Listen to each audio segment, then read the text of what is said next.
You're listening to 2024 in Review, a look back at some of the most compelling conversations and stories of the year, from True Crime Today and the Hidden Killers Podcast. This is the Hidden Killers Podcast with Tony Brueski, featuring trial consultant and body language expert Susan Constantine. There's been a constant narrative that they're trying to put out there, or that she was trying to put out there. He was as well.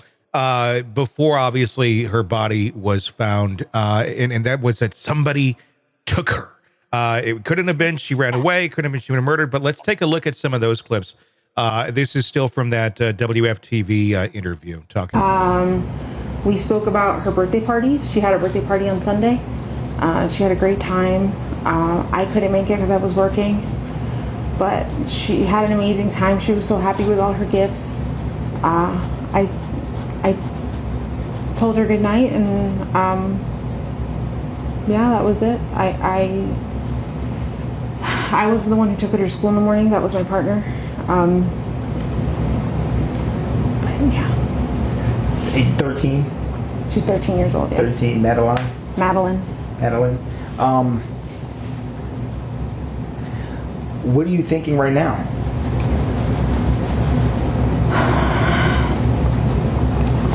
In my heart, I feel like somebody took her. This isn't like her to just pick up and run away,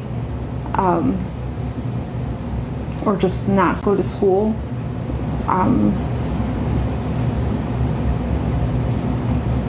don't know what to think. Friends, the friends' parents, you've contacted and went through every single person? Everyone that we know that she knows, we've contacted them all, reached out to them. The parents have gone out to search and look for her as well. And we haven't come up with anything yet. The deception just seems so ingrained in her, almost as if this was not just like, oh, something happened and now I'm trying to cover for my boyfriend. It's like, she's known for a long time, in my opinion, that something's been off or something's very wrong. Well, the other thing I want to mention to you, the birthday party is the big deal. Yeah. So what we find out about in murders, oftentimes when there's an event, and especially when they bring it up, which has to do with the birthday, and the timing of it was the day after the birthday party. The birthday party, something there is what the trigger was. There was a trigger from the birthday party. She wasn't there. She said she wasn't working, or she was working. It's her 13th birthday. Yeah. That's significant for a young woman, right? She said that she really had a good time. Also, and she says that when she got home, she kissed her goodnight. That's a sign she was already dead, by the way. Anytime somebody adds that and injects it into a story that says that they kissed him goodnight, that's usually a significance and statement analysis. The person is already dead. She was already dead. Okay. She didn't kiss him. The other word was taken. Anytime a person adds the word taken is also a final word. It's like gone. Like not instead of saying my daughter's missing or saying she's gone, usually gone or taken are usually signs that they're dead. This is what we find in statement analysis and police reporting, thousands and thousands. And we find that there is a perpetual, what I say is, what's the word I want to say? Is there is common. Okay. With like a common thing that we see is a thread of commonality. So, anyway, so I think it's the birthday party that ensued. I think that something happened. We don't know. We do know there was pictures that they found, right? We already know. I think it's very difficult to understand that she wouldn't have known that something was unusual with your daughter's behavior, also with his behavior, and any sort of clues to where he's making eye contact with her in an odd way, or her the child's unusualness around or apprehension about being around him or feeling uncomfortable. There had to have been something. She couldn't be that blind. Yeah. She just couldn't be. And something occurred. She was dead then. Look at the fear response, And then remember, she tails off, and then she's always like, and well, that's all. Yeah, it's statement over. Builds up and gives you all this irrelevant information. And she's also setting the scene for, we have looked everywhere. Everybody has found nothing.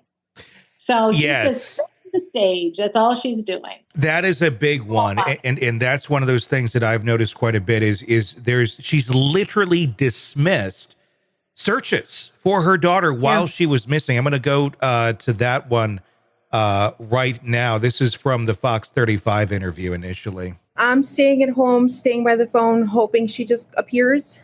I know my entire family is out looking. They've all spread a bunch of flyers. I've had people contact me that they've gone to the international airport to spread flyers, to Amtrak, to Greyhound, just any way that if someone's taken her and they're trying to take her, just to show her face, just to make sure, she's not being taken against her will.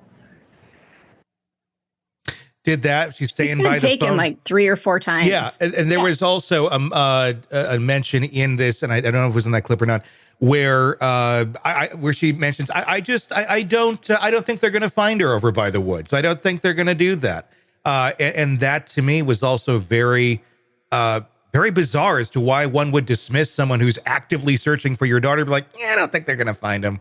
Susan, what's your take?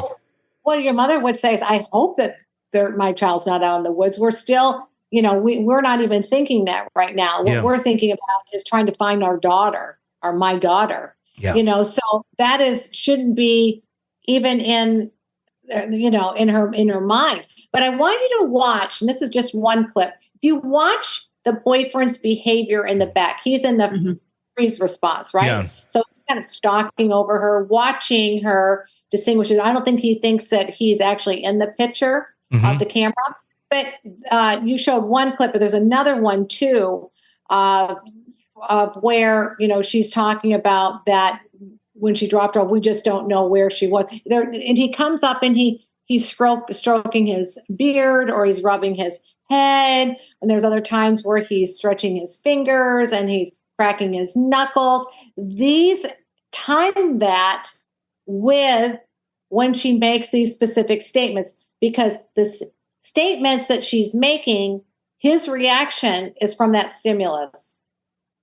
And here's really? Specifically, what I was talking about. Turn the volume on to this. They're also taking their own vehicles. I'm not sure what type of vehicles, but they're going into the woods to search for her. But I don't feel like that's going to find anything right now. We've had people all day on that trail sending us photos to see if anything there looks familiar and like her personal belongings, and nothing is hers. So I'm not sure where to go from here. I'm just contacting the news to get the word out, to get some help, because I'm desperate. I'm a wreck right now. She talks about this like she lost her puppy, that she didn't really like that much. It's really kind of how it feels. Right. Yes. Well, early on in the interview, there's a lot of the video that's not here. The one that Fox 35 showed me. But I think that the other one is actually more revealing, because that's when she's saying, we went to I went to the school, we dropped her off, and she went from we to, then it was a boyfriend who ended up dropping off and drove away. Yeah. Well, first of all, she's speaking about that in present tense, not in past tense. Okay. So we drove her to school, which would mean past tense. But then my boyfriend drove away. He's the one that drove and then drove away. That's present tense, right? So if she flips from past tense to present tense, and then she changes her pronouns. And also she misses one too. There's instead of saying told her good night or told her whatever, or the boyfriend actually said that, told her I love you or something. He doesn't say I told her I love you. There's a lot of stuff that's happening when it comes to pronouns, the change in pronouns from the I to the we to the I. And we already know that's not true. We already know it's not true that was Madeline that was that was dropped off in the camera. We know that is not true. So why is she lying so much? That's the big thing. Is he covering for her? And that's what I've said from the beginning. Yeah. Early on, I said, you got to look at him as a suspect. I think he is the one that's responsible. You need to take a good look at this guy. I was panicked on air. When I saw it, I almost flipped out, right? Yeah. And I urged him when I said that, sheriff's office, right? You need to pay attention. is she covering up for him? Yeah. That's what I felt like. Why are you defending your boyfriend? Does she not, is she's missing? And maybe he said, they're going to start looking at me. You know, they are, because I was the last person that dropped her off.